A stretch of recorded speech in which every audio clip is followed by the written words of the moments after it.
Port Everglades, it's only the second port to ever have a fully themed Disney Cruise Line terminal, and it will be the home of Disney's newest ship, the Disney Destiny. Given that Disney Cruise Line has a long-term agreement with Port Everglades, it's going to be one of the big hubs for Disney cruising. This is whether you're new to Fort Lauderdale or this is been there a lot. We're going to let you know what it's like to Disney cruise out of Port Everglades. That's today on the DIS Unlimited's DCL Show.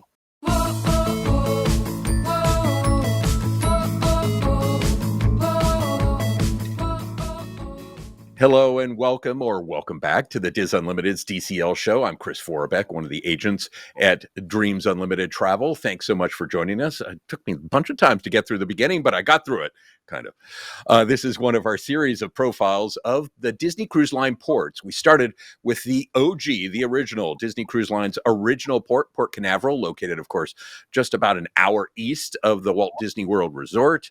And you can find that program, dclshow.com/Port Canaveral Guide. Today, we're shifting farther south, about 3 hours south, to Fort Lauderdale's Port Everglades. And we have a great team to give you all the details about Port Everglades. Joining me, of course, of Dreams Unlimited travel agent Elaine Edwards. Hello, Elaine. Hi, friends. From the DIS Unlimited, the DIS, and by the way, she also just got off back-to-back itineraries on the Disney Dream out of Port Everglades. We're thrilled to have Jackie Gailey here. Hi, Jackie. Oh, thanks. Hi, everybody. It's nice to be back. Nice to have you here. And of course, our rock star producer, the amazing Jimmy Valdez. Hello, Jimmy. Hello. Great to all be together. Thank you guys for being here. So we're going to talk Port Everglades, and we have a lot to talk about. But first, I get to tell you that this show, along with everything we do at the DIS Unlimited, DCL Fan, UO Fan, all of it is brought to you by Dreams Unlimited Travel. We're experts at helping you plan a magical Disney cruise, a visit to an amazing Disney theme park, your Universal adventure, even other cruise lines. There's no additional cost to book with Dreams Unlimited Travel, none. But we're going to give you insights into your Disney cruise, your Disney trip, your visit to Universal. This is what we do. And by booking your cruise with Dreams Unlimited Travel, you get a shipboard credit of up to $1,000, depending on the price of your cruise. And we always hear it. What? Is it something for nothing? Yeah, it is. How's that? You get free money to spend on board, and it costs you not a dime. Not a bad deal. Best way to get started, dreamsunlimitedtravel.com. And one other note by way of transparency, Elaine and I, well, we are both Dreams Unlimited travel agents. Yes, this is our job, but I'm going to tell you a secret. You want to know why we do this? Well, we really love this stuff. We love Disney. We love Universal. And yes, we LOVE Disney Cruise Line. And we want you to have the best time possible. I often see people who bill their podcasts as honest. I'm not calling them out specifically, really. I get it. It's a name, and we're not making that much of it. But specifically, we do not use that language because guess what? We have a bias. We love Disney Cruise Line. But as Disney fans know, we are sometimes even more critical because we do care about Disney so much, right? So we're always going to be honest with you. Our job here, both on this podcast and frankly, as agents, is to provide you with information so you can make the best decision for you and your family. We always hope you book with Dreams Unlimited Travel. It allows us to do this podcast, and it allows us to put food on the table too. So thank you for that. But if you don't, we still hope you have an amazing trip. So thanks for being here. And there has been a lot of news, but we have so much to cover about Port Everglades. So I'm just going to send you over dclfan.com. We're always covering what's going on, so be sure and check that out. So let's talk about Port Everglades. Today we're going to focus on the port experience and everything you need to know around that.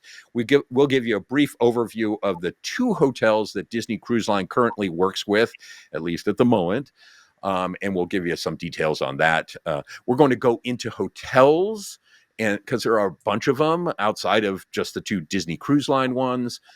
We'll give you details on that in a future episode, so stay tuned. We're trying to come up with some other things. We may do like compare and contrast Port Everglades and Port Canaveral, and give you some other stuff. But those will be coming up. But let's do the overview first. And Elaine, Port Everglades, relatively new to Disney Cruise Line. Disney Cruise Line used to do Miami, but not full time. This has been a big investment, and at least one of the big advantages, you can get lower cruises are less expensive out of Port Everglades than they are out of Port Canaveral in general, right? They are, and which is honestly one of the biggest selling points that people look at is when you're looking at sail. Most of our clients want to sail out of Florida, and so you do have choices now. And Port Everglades is generally cheaper than sailing out of Port Canaveral. And there is another benefit is that when you're sailing out of Port Canaveral, the majority of the cruises that you're going on are going to visit Disney's Castaway Cay. When you're sailing out of Port Everglades, the majority of those cruises are going to visit Lookout Cay.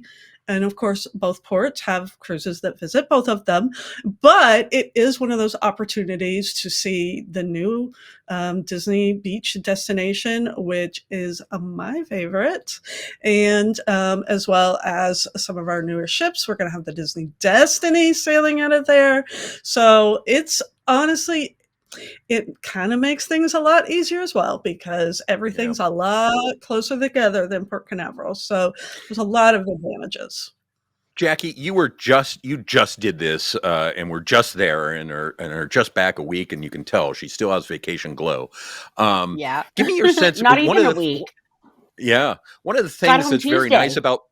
about Fort Lauderdale is it is so accessible. I mean, the airport, you can. Well, I was flying out, and when I was flying out, I could see the port as I was taking off. It's it's nice and close, and lots of hotels and lots of. How did you find Fort Lauderdale and Port Everglades? That was one of my favorite things about the entire experience, Chris, because the airport and the port are very close together. Yeah. And so when looking for a hotel, there's a million to choose from. And it was so very easy to just find a hotel nearby that, that worked. And the ride share um, is so easy at Port Lauderdale, Port Everglades. Port Everglades. Yep. Fort Lauderdale's Port Port. Everglades. There you go. All of them. Yes, all of the above. They when you told me that it runs like a well-oiled machine just before we left for vacation, I was like, gosh, could it possibly be that it's running that well just this quickly? And Yep. yes, it is so seamless. And the terminal was fantastic. There were so many Disney crew members to check you in. I mean, I'm guessing there was at least 25, it had to be more, places that people were checking in for the cruise. Where at Port Canaveral, there's half a dozen maybe. Yeah. And I mean, it was amazing from start to finish. I have so many favorite things. And we'll get into those. There were discussions, including on an early episode of this podcast, where, and I think it was one of the first, maybe the second cruise, Disney cruise that had left from Port Everglades. And it didn't work quite as everyone hoped. It was a little clunky. And it's funny because we still get, Elaine, I don't know if you get that, but I get clients occasionally saying, hey, I've heard that it's clunky going out of Fort Everglades. As I told Jackie before she left, it is a well-oiled machine. They have it down. And just as you can occasionally have problems with at Port Canaveral, you can occasionally have problems at any port. But by and large, they got this down, and it is I actually think it is a hidden gem in terms of Disney Cruise Line, both because of pricing, the accessibility of hotels and things to do. And we're actually in a later show also talk about things to do in Fort Lauderdale. Yes, you don't have theme parks, but you do have amazing beaches. And so there are all sorts of things to do there. I think it is an amazing Disney port. So well worth putting on your list. By the way, the Disney Destiny is going to be there. So as we did with Port Canaveral, I wanted to go just through a little history so you know where you're cruising out of, and this can be information you can impress your fellow travelers as you arrive at Port Everglades. Port Everglades dates back to the late 1920s, so almost 100 years old. Specifically, construction of Port Everglades, if you're putting it in your calendar, February 22nd, 1928, and I found this interesting. The land was originally a lake, Lake Mabel, and it was dredged out to form a port. In fact, President Calvin Coolidge, did I say that right? Apparently pushed, and I got this from the Fort Lauderdale Historical Society. So he was apparently supposed to push the button from the White House that was supposed to detonate the explosives that would remove the rock barrier separating the harbor from the ocean. Well, apparently the button didn't work. But the barrier was removed later. And just a little bit more trivia, the port was originally called Bay Mabel Harbor. And then again, according to the Fort Lauderdale Historical Society, several local women's clubs decided that they needed a better name that would more accurately represent the region. So they had a contest and came up with Port Everglades to represent the seaport as the gate, quoting them, the gateway to the rich agricultural area embraced in the 4 million acres at the port's back door. So there you go. That's how it came up. The first cruise ship arrived in Port Everglades in 1931. Today, it is one of the largest seaports in the world. Depending on the rankings, it's right near the top. I've seen various numbers, but according to the 2025 numbers, it comes in at number 5 behind the Port of Miami, Port Canaveral, Nassau, and Cozumel. But as Broward County, Florida, the folks who oversee the port will note, it is the number 1 seaport in Florida when ranked by revenue generated. And when you arrive, you will notice parts of the port have a very industrial feel, much more than I think Port Canaveral has. This is because it is one of the top container ports in Florida, the number 2 petroleum port in Florida, 588 ship calls transporting more than 125 million barrels of fuel a year. That's a lot. Because of that industrial aspect to Port Everglades, it can feel really big. And I think it feels much bigger than Port Canaveral. And later on, I'm going to give you the best way to get into the Disney Cruise Line terminal that doesn't feel quite as industrial. Don't listen to Google Maps. Don't listen to Waze. Don't listen to TomTom. I know they're great and they save our lives, but we're going to give you the best way. So Port Everglades has 8 terminals used by a bunch of different cruise lines there. The Disney Cruise Line themed terminal is Terminal 4. It's located on the north side of Port Everglades. But with Disney Cruise Line's growing fleet, the Disney Dream may also dock at Terminal 2, located right next to Terminal 4. Or they may use Terminal 26, which is at the far southern end of the port. And so just pay attention to where your actual cruise departs from. That won't be an issue for a little while, but at least right now, they're all going out of Terminal 4. So, and at the time we are recording this in October 2025, 3 Disney ships have visited Port Everglades. I got this from Disney Cruise Line blog, which does such a good job tracking all this stuff. The first was the Disney Wonder way back in September 16th, 1999. It visited 45 times. The last time the Disney Wonder was there was April 2021. The Disney Magic first visited Port Everglades in September 2004. It's been there 56 times. The big change for Disney Cruise Line and Port Everglades came in 2021, late 2021. That's when Disney Cruise Line named Port Everglades the second year-round home port, essentially replacing Miami, where Disney Cruise Lines part all year long from Port Everglades. And it entered into a 15-year agreement. 11 million passenger movements. That means the metric they use to essentially guests arriving and departing. So there's a long-term, they have a bunch of 5-year extension periods, but Disney Cruise Line is going to be there for a while. And they invested a lot in this port. And actually, Jackie, I wanted to get your sense of the port building itself, the reimagined Terminal 4. It has, those of you on YouTube, I'm wearing my Finding Nemo shirt because the port and Port Everglades, the terminal building, is all themed around Finding Nemo, isn't it? Yep. Oh my gosh. Absolutely. It's lovely so in there, cute. I think. It really is. You feel like your vacation has started right in that port. I mean, the terminal has even the ceiling with all the bubbles, Yeah. and then going down the ceiling with the artwork, going down the walls from the ceiling, and it's they've really put a lot of effort into making it feel like your vacation begins here. Welcome. I mean, And it's Elaine, fun. I know we have clients who they like having this kind of, you're immediately enveloped in the Disney stuff, right? Literally before you even get on the ship. I think people really appreciate, and you get to walk through the ears as you head to the ship, right? Yes. So many people think of Disney cruises and getting on the ship, and they picture themselves getting on the ship, and they know that they're going to walk through the ears. But if you don't go out of a either Port Canaveral or this new Port Everglades, then you will not have those, and you're not going to have this themed port. What you're going to have is you're going to have a shared port that every day gets turned over, and Yeah. different cruise lines are going to put their signs up. So that day it happens to be Disney, and the next day it's going to be a different cruise line, and they just keep turning it over. So it does make it a really fun, magical way to start your cruise, because it really, I mean, I know for myself as well as I can say for probably anybody, I mean, just getting to the port, you feel like you're already enveloped in that Disney magic. Yeah. Let's talk planes, trains, and automobiles. So, by and large, most people arriving by plane. Elaine, when you left out of, we all did a cruise out of Fort Lauderdale. Did you fly into Fort Lauderdale? Is that where you flew into?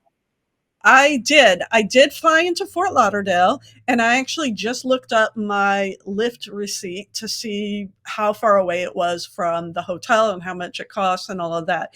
And I stayed at the Hilton Fort Lauderdale Marina, which we will get into, but A plus for me. I loved it. And Yeah. it's 4.4 miles away. It took me 13 minutes to get there by Lyft, and it cost me $20.68. So Yeah, it's nice and easy. And Jackie, did you also? You're out on the West Coast, so could you fly into the Fort Lauderdale Hollywood International Airport (FLL) are its code name? Um, it's very accessible, I think, to East Coast. Were you able to fly into Fort Lauderdale? Yes, yeah, we had a direct flight Oh, from great! Seattle. That's awesome. Yeah, it was fantastic. And easy to get around once you got into the airport and getting to your hotel and all that kind of stuff. We're going to talk about your hotel Yeah. coming up, but Such an easy airport. My yeah. goodness. I mean, it was just so easy. And So getting a lift from the airport to the hotel, just a breeze. Baggage claim was a breeze. Just so fast. We were at our hotel within like a half an hour from the time I yeah. scheduled the lift to come get us. Very Uh, accessible. So mhm. most people fly into the Lauderdale Hollywood International Airport, as I mentioned, FLL, and it's nice and easy and so close to you. You can also fly into the Miami International Airport. It's about 45 minutes, an hour away. That's also an option, and particularly for if you're traveling from Latin America or someplace else, it has a lot of international flights. So it's a little bit farther away. There is no Disney Cruise Line transportation from the Miami International Airport. There is a commuter train, Tri-Rail, and it has a station at Miami Airport. It can get you up to, it calls itself the Fort Lauderdale Airport Station. It's not really at the airport, but it's close. And there are a number of hotels nearby there, so you can stay there if you want. There is also the Brightline train that goes, that's about 4 miles away from the port in Fort Lauderdale, and it's a little bit distance from the Miami airport, but you can do that as well. The other airport you can use, and in fact, I'm having to use it on I'm going on a cruise soon, is out of the Palm Beach International Airport, PBI, smaller airport. It's about 45 minutes to an hour north, about 50 miles, and much smaller. And they call themselves an international airport, but I think internationally they may go to the Bahamas or something like that. But it's not. That is also an option if you want to do that. One of the questions that we always get, Elaine, and is, okay, I want to do Disney and then Fort Lauderdale. Yes, you can do it. I was kind of say you're going to be doing a lot of transportation things if you do that, right? Yes. In fact, I was just working with somebody this morning that asked me that question. I have a lot of people asking me that question. And you know, there's a number of reasons why. For myself, before we started really sailing out of it and really like looking at it and that kind of thing, and I did it, like I did not know how far away Fort Lauderdale was from Disney World. Had no idea, but it is a little further, and Disney Cruise Line does not offer any kind of formal transfers. It's also going to be too far for you to Lyft, Uber. Most private transfers, if you choose to do a private transfer, that is going to be very expensive. So suggestions that I give is Brightline.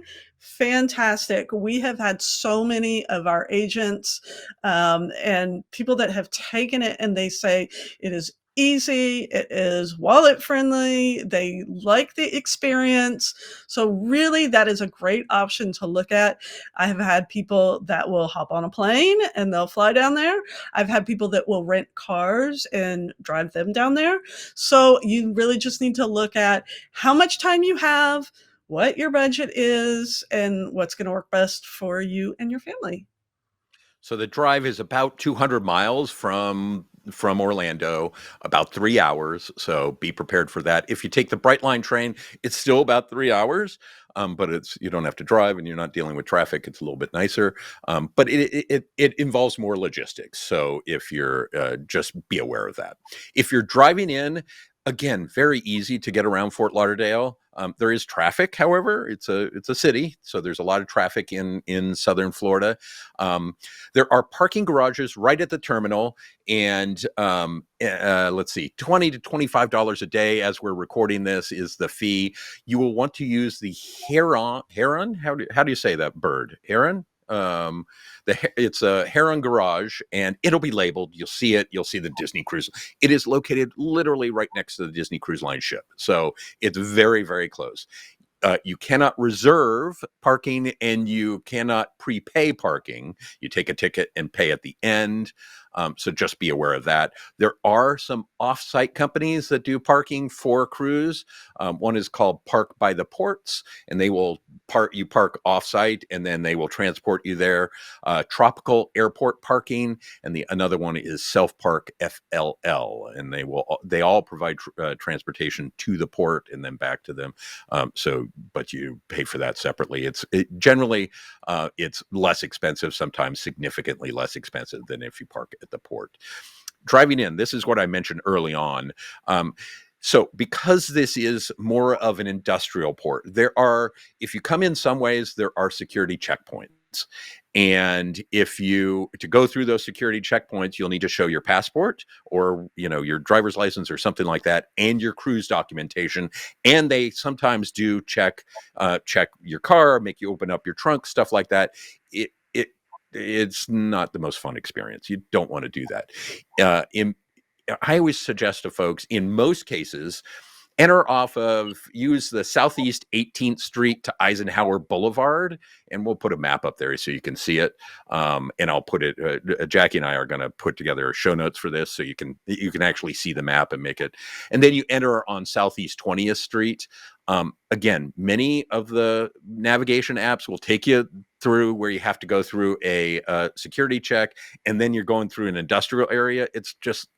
It's not the way I want to get on my cruise.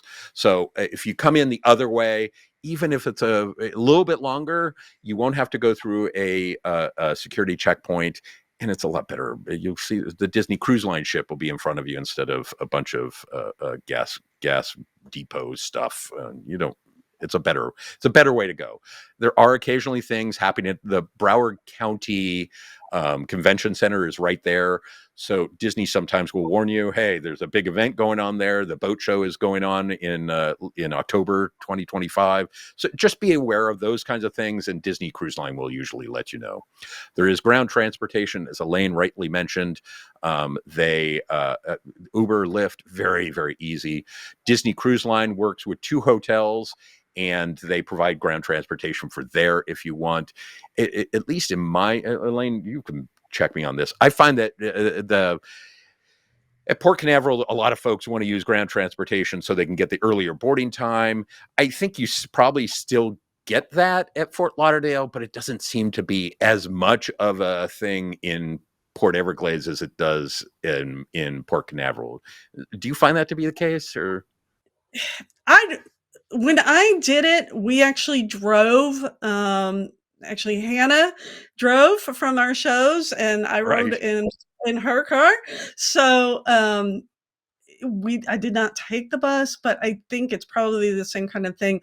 I'm sure they probably do offer you those earlier port arrival time. Here's the thing: when you're taking the bus to a port, no matter where you're coming from and what port it is, you don't even really have a port arrival time. Your port arrival time is whatever time the bus gets you there. Generally, it is very early or very close to when the port itself opens. But again, that doesn't mean you're getting on the ship any faster. Everybody's got to wait their turn. So, it did not seem like I've never had anybody that's been very concerned about being the first to port. As far as my clients have always talked about Port Canaveral. So it does seem like maybe it's just not something that people are worried about with Fort Lauderdale. So, yeah. One of the things that I highly recommend is not arriving before your port arrival time, because if you do that in Port Canaveral, you can wait outside and it's fine. It's kind of the where you wait at in Fort Lauderdale is essentially at the ground floor of a garage, and there's a lot of traffic going on, and they're unloading bags and all that kind of stuff. It's just not a fun place to wait, and if you have kids, it's really not a fun place to wait. So just don't get there before your port arrival time. Once you get your port arrival time, you get easy access into the terminal, and it's easy breezy, and you won't have a problem. Jackie, how was your experience arriving at the port itself? You said you took rideshare, right? We did. Yeah. Yeah. We took a ride share from our hotel that we stayed in, and it was just as quick as can be. I knew that we needed to be at Terminal 4 because it said that in my cruise documents that I got.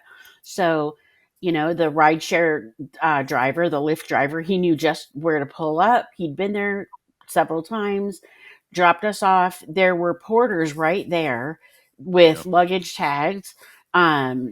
We didn't receive our luggage tags before our cruise. It was fine. It's fine. So, just a little I'm side so note. glad you said that, because we talk about that a lot on this show, because Yeah. we have a lot of people that are very concerned that they did not get luggage tags, and it Yeah. is nothing. It was like, it People is don't get so them. not.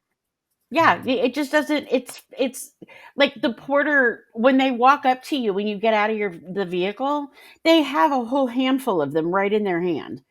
Like it's nothing. You give them your stateroom number, your name, and how many pieces are you leaving with them, and they attach it for you. They do everything, all of it, and your suitcases are hauled off, and bam, you are suitcase free, and you walk right over. They've got crosswalks, they've got cast members. Like, I felt Directing almost you. like elementary school for a second, because there are cast members standing at the crosswalks, and they will come out into the middle and stop traffic so that you can get across the street safely, and you just go right in. It's lovely. Yeah. I Well, mean, and you can see the ship. Like, it feels like you can almost it's touch the ship right there, right? It's yeah, so it's close. right there. It's like, oh my goodness! I want to get on that ship. So It's it's very exciting. yeah. Yeah, it was I so had the same cool. experience with luggage tags. I did a Disney Wish cruise last month, and my luggage tags arrived 3 days after I got home, which was very helpful. And I was doing Disney Cruise Line transportation. It was out of Port Canaveral, so I was doing Disney Cruise Line transportation, and I get folks that say, oh my goodness, it's I'm handing off my luggage and I know it fine. They got there fine. I was nervous, just like you are. It worked fine. It'll be fine. Worry more about your travel documentation. Make sure you have your passport and your birth certificate or those kinds of things. Much more important than luggage tags. Oh, yes.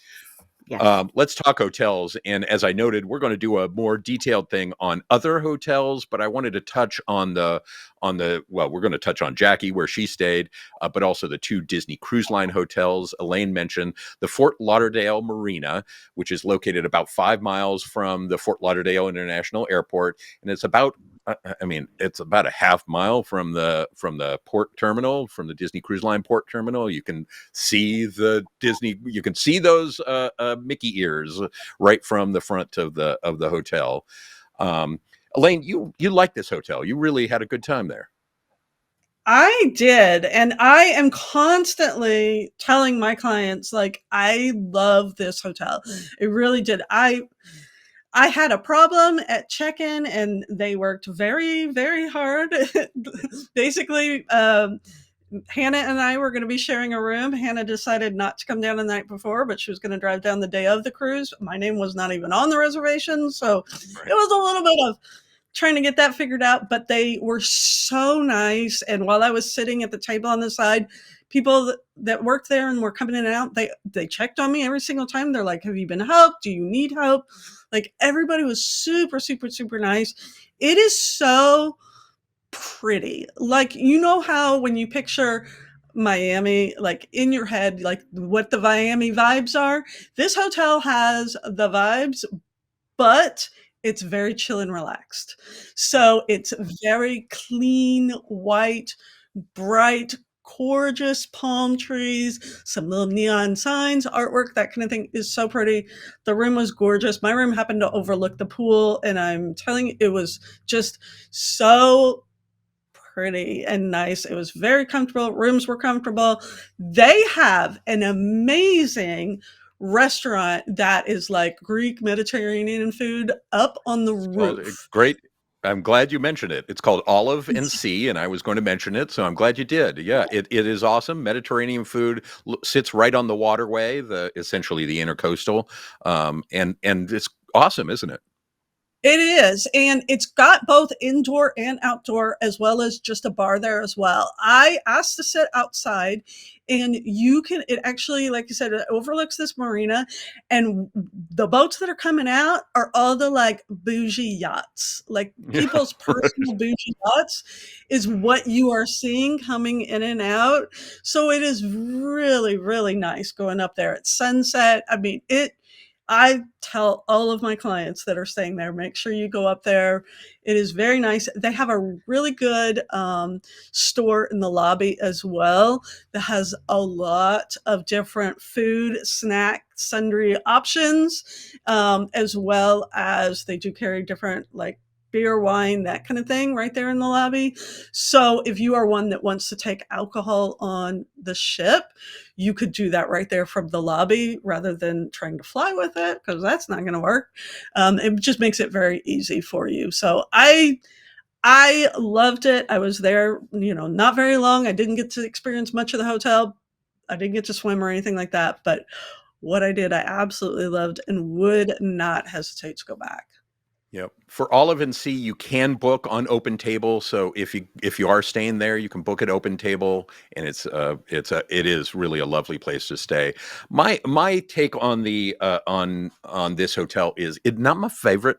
Elaine was staying in the newer part of the hotel. I was in an older part of the building, and my room was not quite as modern as hers was. And when I went down to get just a small, they have those little bottle of wine. They charged me like $30 or something for more than that. It was 45 something. It was outrageously expensive, and I don't usually balk at prices. When I'm on vacation, I kind of like, okay, in for a penny, in for a pound. It caused me to like, oh, what? And there's not much walkable to it. That being said, It does have a stop on the Fort Lauderdale has a water taxi that goes to a bunch of different places, and it does have a stop on the waterway, and you can take that to various places around Fort Lauderdale, which is really cool. So I had to walk about a half mile to the nearest Starbucks to get my morning tea. So the other hotel, it is, however, if you're coming and looking for a quick stay and you're doing dinner and then you're getting on the boat the next day, it is a great place to stay, and you're definitely worth it. The other hotel that Disney works with is the Fort Lauderdale Marriott Harbor Beach Resort and Spa. Yes, they fit all that onto their business cards. It's located about 6 miles from the Fort Lauderdale Hollywood International Airport, about 2 miles from the port, from the Disney Cruise Line terminal. So it's a little bit farther away. And Hannah Anderson, part of our team, just went and stayed there. And we're going to have her talk about this more next time when we focus on hotels. She has a piece called 4 Reasons to Add the Harbor Beach Resort to Your Disney Cruise Line Vacation. You can find it, dclshow.com/Harbor Beach Resort. And we'll have it in the show notes as well. Elaine, have you stayed at this one? I have not stayed Yeah. there. I know that I have a couple clients that have booked it directly and have stayed Yeah. there. I've gotten mixed reviews. I will be honest, I've gotten mixed reviews about it. So, Here's my take: is it's more expensive than the Fort Lauderdale Marina. If you are staying for a couple days before, I loved it. I thought it was great. It's right on the beach, has a nice pool, has several restaurants. It has more of that kind of resort feeling where people come and stay for a little while. If you're just looking for a bed, go somewhere else. It's there's cheaper places that you don't need all that. But it's I love the location. It was easy breezy to get to, and I thought it was lovely. I really liked it. It's a little bit more quiet area, as I say, right on the beach, spectacular. But it's definitely more expensive. So just be aware of that. Jackie, where did you stay? So we stayed at 2 different Holiday Inn Express hotels. So we stayed at the one, the cruise airport one, on when we first flew in. And then we stayed at the Fort Lauderdale Airport South on the night before we flew home. Okay. So we happen to really like Holiday Inn, Hilton. They're part of IHG hotels. Right. And we like that family of resorts. When my husband used to be a field service engineer, he used to stay in those. And so they're relatively inexpensive. The first night we paid like $76. So, I mean, really, super inexpensive. Nice, Right. clean Yeah, hotel. absolutely. I mean, it's a well-known brand. Your breakfast is included at the Holiday Inn Express. So, it's not a, super fantastic, amazing breakfast like you would find at, a resort. But look, you can get coffee, you can get muffins, bagels, just, they'll have scrambled eggs, whatever. It's free. It's part of your, it's part of your hotel cost. It was Included. Right. It's great. It great. was just what we needed. Just what we needed. Yeah. The one thing that kind of bugs me though about the cruise airport location is that, so they offer a shuttle service that's free to the airport, but they did not offer a free shuttle to the cruise port, which I found interesting. They charged $15 a person for that. And it was just a few miles away. And I looked up on Lyft, and the Lyft was like $8. And that's not per person. So while we were in line to check in, there were a few other families that had come on the same shuttle with us that signed up for their shuttle at $15 a person. Now, I didn't say anything because I didn't want to go there in front of the hotel staff, Right. but I felt like that's a little highway robbery, like to charge Yeah, $15 and I'm a so glad you person. mentioned that, and we will go into it in more detail when we look at hotels. A lot of hotels in Fort Lauderdale do exactly that. They Yeah. contract it out to a different company, and they charge for it, and they charge Hmm. per person. Yeah. Do exactly what Jackie did. Look at what Lyft is going to charge you, and that's a total cost, and it's usually less than what you're going to pay per person. So it, Oh yeah. don't do that. Just don't do it. Please It's don't do it. and usually Yeah. it's easy breezy to get around Fort Lauderdale. So just it. I agree with you. Highway robbery, no Yeah. pun intended. Yeah, So exactly. I mean, and that was the thing. Like, I was like, wait, now $30, we could do this for less than 10. Wait a yeah, minute. exactly. Like, you know, so Um, yeah. let's talk But the about hotel was embarkation. great. And Jackie, you talked a little bit about embarkation. When you arrive, again, you're looking for the Huron, and you'll see the Disney cruise ship. So it's nice and easy to find.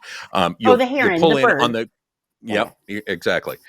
When you pull in, they'll take your bags right there when you pull in, and put luggage tags if you need them. And then if you're parking, you go further up. The again, it's first come first serve. But I've been there a bunch of times. I've never seen it sell out. The top, at least the top level. This is a covered garage. It does serve both Terminal 4 and Terminal 2. So it can get crowded, but I've never seen, as I've left, I've never seen cars packed all the way to the top. So I think there's plenty of room. It's as Elaine mentioned, Hannah, we all piled in Hannah's car when we were going there last time and just drove down. And it's just, I mean, you're in the car and then all of a sudden you're getting out of the car. It's really, really easy. But Elaine, the experience at the port just seemed easy breezy to me. It seemed really, I mean, they've got this dialed down, don't they? Yes, it is. I would say it is a lot smaller. There is only one level, unlike Port Canaveral, that you have to go upstairs. It's all Right. one level. I feel like we were in line outside for a little while, though, before we Yep. ever got inside. And they were checking our passports before we ever even got inside. And they wanted to make sure, they wanted to see everybody's and that kind of thing before we ever got in the door. They wanted to verify we were who we said we were. And Yeah. then we got inside, and then we were split into other lines because we needed to line up by our Castaway Club level. And then we did the standard check-in, where they just check again your IDs against your reservation. They activate, if you have the magic bands, they'll activate those. And then we just go and sit down, and everything, it's a lot smaller. Everything is just right there. There was plenty of places to sit. I did feel like, and somebody can correct me if I'm wrong in remembering, I felt like it was kind of a little bit louder in there. Mm. Just while we were sitting, I felt like it was a little bit louder. And we did, I guess we got there very early, because I do remember we sat there for a little while before we were called on. So all in all, though, I do feel like the entire experience, as is a running theme in this show, is that it is just a little bit easier than going through Port Canaveral. That if you have, young kids or a family member that maybe gets overwhelmed with sensory kind of issues, that kind of thing, this might be a little bit easier way to cruise. So Yeah. The nice thing about it, because it is brand new, they have plenty of charging ports if you need to charge your phone or whatever you need to charge. Jackie, you had laptop issues, so you weren't charging your laptop. But No, did you use any of those charging ports while you were in the port, in the I terminal? didn't. I did not, because we had just left our hotel, Yeah. and it was, I didn't need to dig into any of that. And we even left our little suitcases that we usually carry with us. We even left those with the porter. So I literally had my tiny little Loungefly mini backpack, and that was it. We did a separate episode specifically looking at embarkation. So go check that out, and it has a whole bunch of stuff. One of the things that you can always arrive after your port arrival time, as long as the ship hasn't left. Don't miss the boat, no pun intended. And if you have kids, I usually bring some food because and a hangry kid having to be in kind of a loud space with a lot of people and a lot of stuff, there are just a bunch of things that aren't going to work well. So I always have some, something to tide them over to make sure they have something in their belly. There are vending machines on there, so you can do that if you need to. Yes. But just to Mhm. keep people with full bellies are a lot happier. So make sure their blood sugar isn't getting low. But overall, I think it's a lovely experience. They have one cast member there who is wearing his Mickey hand, and he is, and it's funny because I've been spending a lot of time looking at Port Everglades videos this week, and I've seen him on almost everyone's videos. He is so energetic and waving at everybody and high fiving with the kids, and it's a fun atmosphere, and the staff there is really excited that you're there, and so it's fun. Yeah, I Um, felt like that too. yeah, it was great. Of course, you're coming back to Port Everglades, so disembarking also again very efficient. We did a whole disembarkation video, so go and check that one out for all the details. But I found it very again, it's on one level. You come into a space, but again, it's a Disney space. They'll say have big welcome on the wall and all sorts of stuff. Elaine, I anything wonder if they surprise you about? changed that. Yeah, Oh, go sorry. ahead. No, go I ahead. wonder if they changed something with that one level thing because there was a huge escalator that we had to go up Go down. That's true. from the main part. We had to go up to get on the ship, and then we had to Yeah. walk a little bit and go down to get off the ship. So, You're 1,000% yeah. right. Okay. Yeah, it is. But as opposed to Port Canaveral, where you go up at the beginning, you go up. You're right. Once you go through the Mickey Once ears, you you go up, and then Mhm. you go down when you come out. You're right. Yeah, it's a Um, little different, but it's still fun though. and you just lifted Jackie to your hotel where you stayed for an additional night before you flew home, right? We did, yes. Yeah. And that Perfect. was, oh my gosh. I'm so glad that you asked about that because in the port, so there is a special place for rideshare Mm. pickups. And it's different from, of course, where the drop offs are. It's a whole section, just like at many airports now. It was so easy. It's right there. You barely have to walk at all.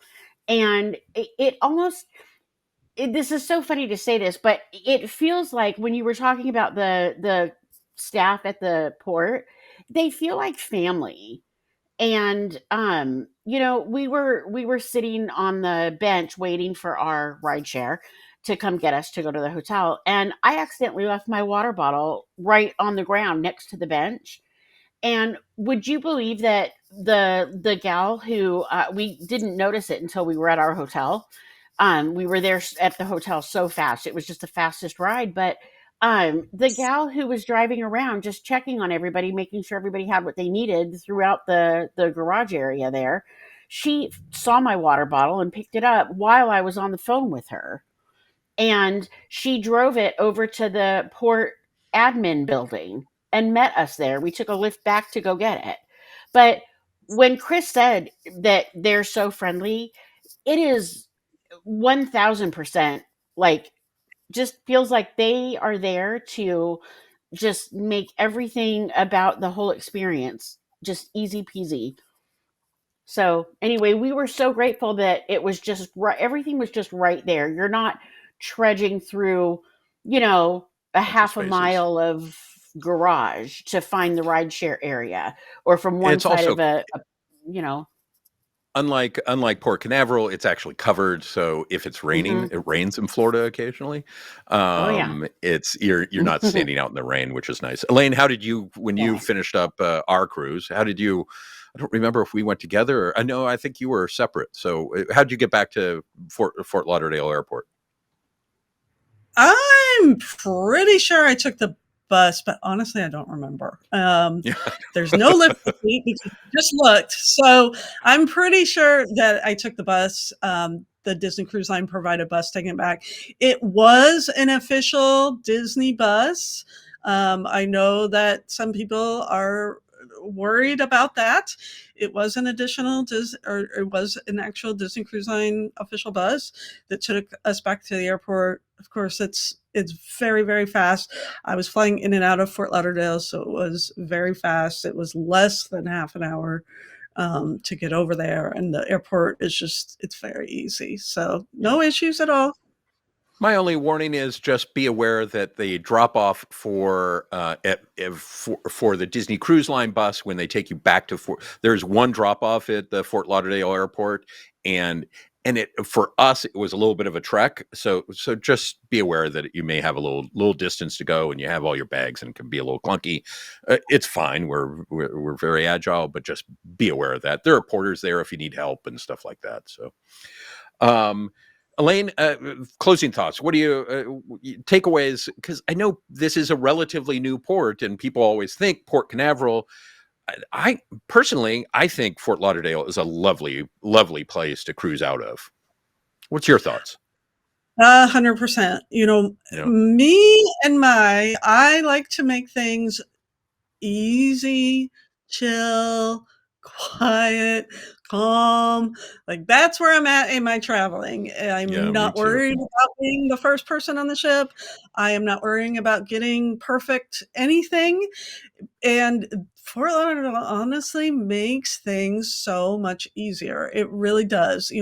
Nothing takes a long time because everything is so close together, like we talked about. People are friendly, like it's beautiful.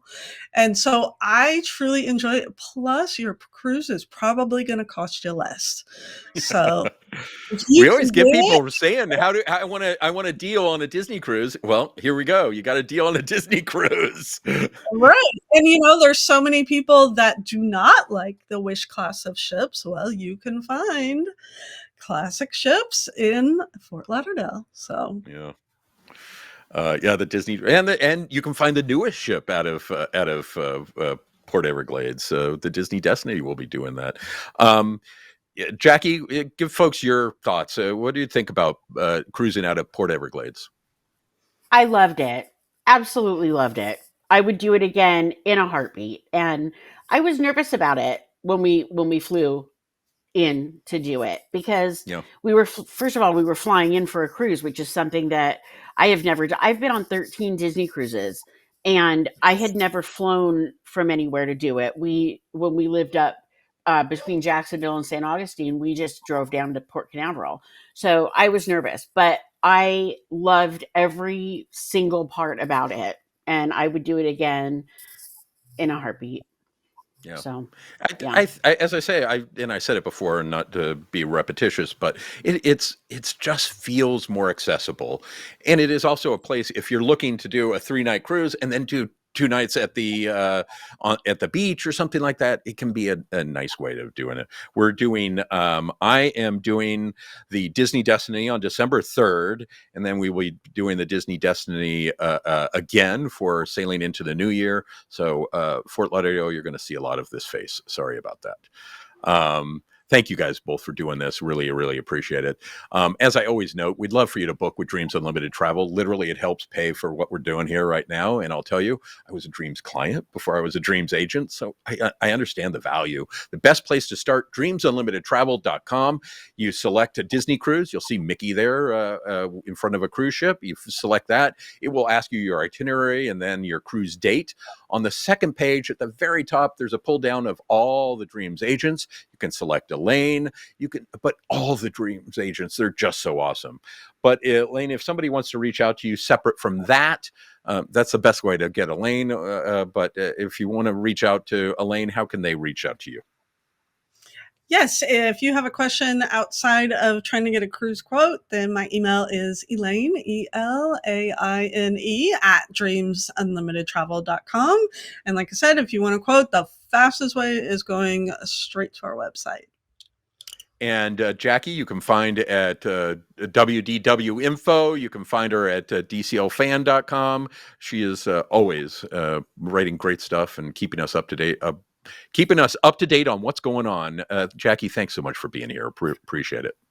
Absolutely. It was my pleasure. I love it. And if you want to reach me, I'm Chris V at dreamsunlimitedtravel.com. Yes, there's a Chris, so I'm Chris V.